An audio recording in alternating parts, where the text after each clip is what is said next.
Oh, hi. This is Pie Review, part 1 of 2. This is the Pie movie, which is, people say 1998, but it says copyright 1997. But I'll go with 1998. Part 2 will be about everything apart from the story. This will be about the story. So, first things first is I tend to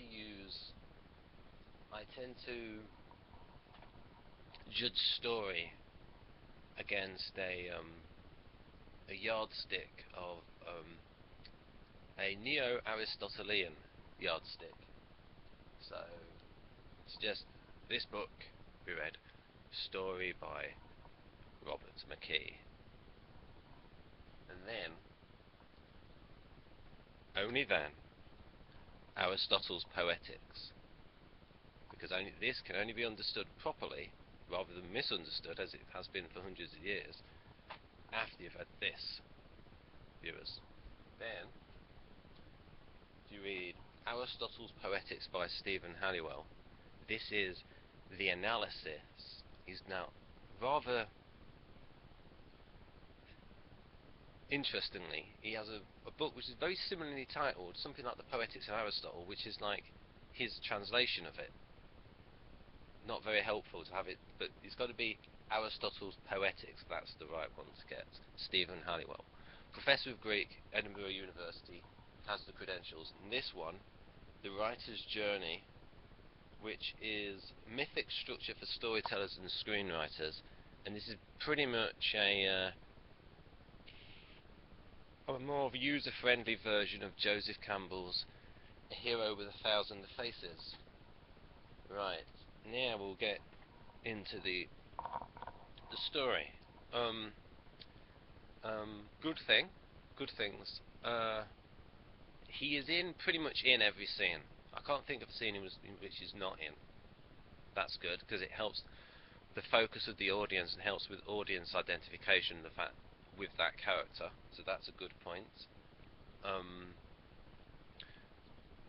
The objective is pretty clear from about 9 minutes in. The objective is Pi and meaning of the universe. I'll come back to that in a moment. There needs to be forces of antagonism, and there are. There's the Wall Street people that are tracking him down. It's a good performance by the woman, actually, the way she changes. And then you've got the forces of antagonism from within himself. The gaps, which is the substance of the story, so that's the gap between the subjective realm and the objective realm. The gap between what you think will happen when you react and then what actually does happen. Because, you know. So, and his gaps come from within when he has his attacks. The key gap, and, you know, if you don't want any spoilers, switch off. The key gap is when his mentor dies due to a stroke because of the forbidden knowledge. And the theme of the mentor all along was that there's more to life than mathematics, and that there were, and also you get the impression from the religious Jews that the theme is that there are some things that we were not meant to know, and just before he puts a drill into his head, he burns the answer, and then afterwards he's wearing a cap. He's wearing a beanie, I think. And earlier on in the movie, sort of like bookend it, you have a little Chinese girl asking him answers to the questions, and he's thinking, oh no, not again, and he's answering these questions very easily.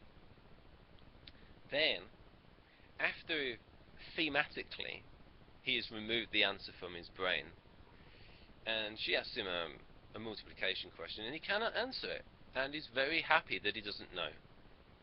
So I suppose that is the So that's that part. Now I will do a comparison with the theme of an answer to the life of the universe and everything.